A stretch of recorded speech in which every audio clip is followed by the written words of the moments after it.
شوہر کا تھوڑا سا احساس کرنا بیوی کے سارے غم ہلکے کر دیتا ہے کہ ایک بیوی کے لیے اس کا شوہر ہی کل کا انات ہوتا ہے اور باپ کے بعد شوہر ہی بیوی کی سر کی چھت اور اس کا امن ہوتا ہے۔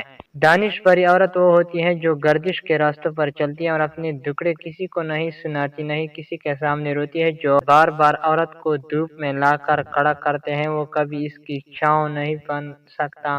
ایک عورت کے لیے شوہر ہمدرد اور باقی ساری دنیا اس کے خلاف ہو تو وہ ہنسی خوشی رہ لے گی، لیکن اگر ساری دنیا ہمدرد شوہر نہ ہو تو وہ کبھی خوش نہیں رہ پائے گی۔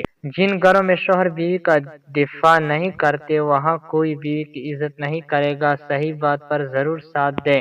یوں ہی بے عزت کرنے کی ایک عورت کے صبر اور حوصلے کا تب پتہ چلتا ہے جب وہ اپنے اولاد کی خاطر ایسے خاوند کے ساتھ زندگی گزارتی ہے جو نہ اس کی عزت کرتا ہے اور نہ اس کی ضروریات کا خیال رکھتا ہے۔ ایسی عورتیں سچ میں عظیم ہوتی ہیں۔ جس کی بیٹی ہو اسے کسی کی بیٹی کے ساتھ ناانصافی نہیں کرنی چاہیے۔ کل کو جب اللہ تعالیٰ کی طرف سے مکافات عمل شروع ہوتا ہے تب پچھتانے کا کوئی فائدہ نہیں ہوتا کہ حساب تو دینا پڑتا ہے۔ جب کوئی تمہیں بے وجہ رلائے تو تم اپنے آنسو اس یقین کے ساتھ صاف کر لینا کہ زندگی کے کسی موڑ پر وہ تم سے زیادہ روئے گا۔ بے شک اللہ بہترین انصاف کرنے والا ہے۔ جو آدمی اپنی بیوی کی عزت اپنے خاندان میں نہ کرے اس کے لیے وہ آدمی بیکار ہے، کیونکہ بیوی کو روحانی گھر پیار محبت کے علاوہ عرفت بھی چاہے۔